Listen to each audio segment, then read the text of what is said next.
it's Jaya. And Sherry Winston. And we are the facilitators of the Super Sex Makeover, which is a fabulous 3 days of intense, wonderful working and playing together to help people learn how to connect to their ecstasy.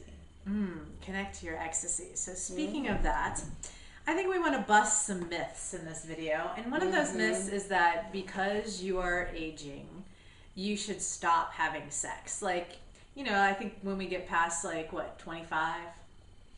Well, we have a cultural mythology that says sex is for young people, and it's that it's normal to not have sex anymore as you get older. And it's we don't see older bodies in pornography. Or really, you know, once you're 22, you're a MILF. Yeah, and you don't really see it in the movies or TV that much either. Maybe middle-aged people.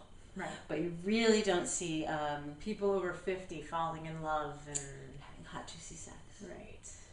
And I think the other challenge with that is as we get older, things do change. Our bodies do change, our abilities change.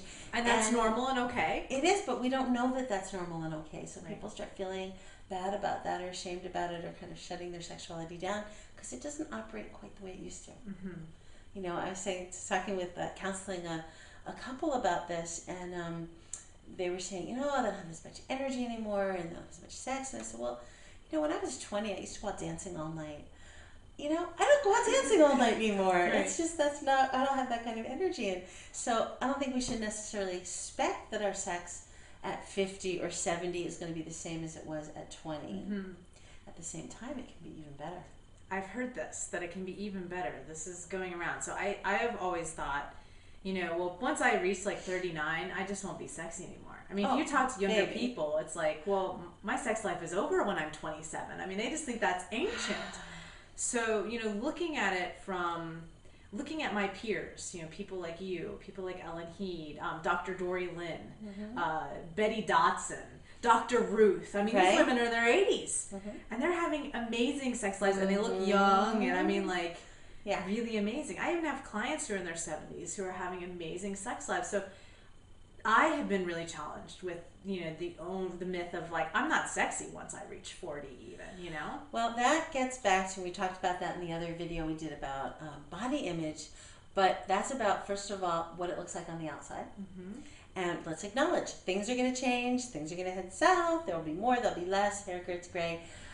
That's part of aging, and it's not part of our cultural image of what's sexy.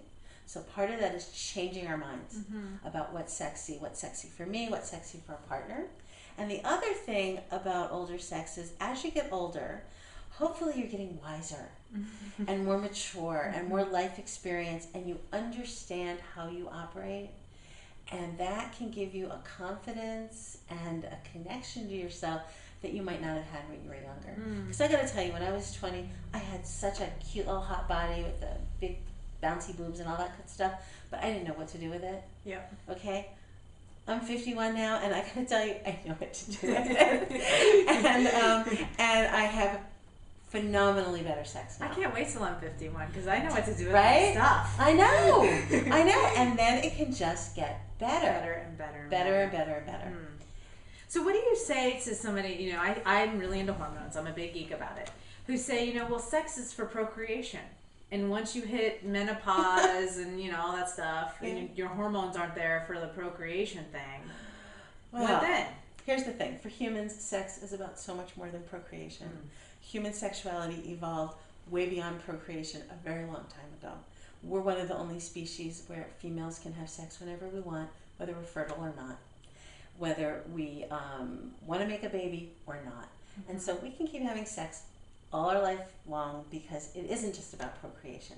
Now, it is true that hormones play a role, and one of the things that happens with women more so than men, but both, is that it's almost as if during our younger years our sexual energy was like a pot of water, and there was always a low flame under the pot of water.